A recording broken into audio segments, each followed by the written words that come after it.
তুমি চাইলে আমাদের একটা প্রেম হতো, একটা বিকেলের গল্প হতো, বাদামের আড্ডায় ভালোবাসা জমা হতো, কয়েকটা বৃষ্টির গল্প হতো, বৃষ্টির জলে স্মৃতি জমা হতো, ভালোবাসাবাসি হতো। তুমি চাইলে অন্য প্রেমিকদের মতো আমাদের মাঝে মধ্যে সামান্য ঝগড়া হতো, একটা নির্ঘুম রাতের গল্প হতো, জোনাকির আলোয় দুজনে অভিমান জমাতাম।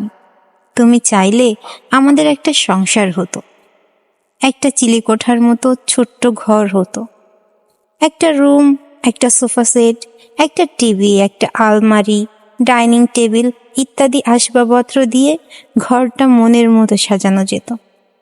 তুমি চাইলেই আমাদের একটা রাজকন্যা হতো, তার নাম রাখা নিয়ে খুনসুটি হতো, তাকে নিয়েই আমাদের একটা জগৎ হতো, তিনজনের ছোট্ট সংসার হতেই পারত।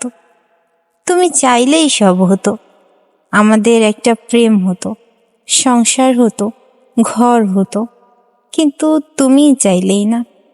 তাই আজ সব হয়েও আমাদের কিছু হলো না।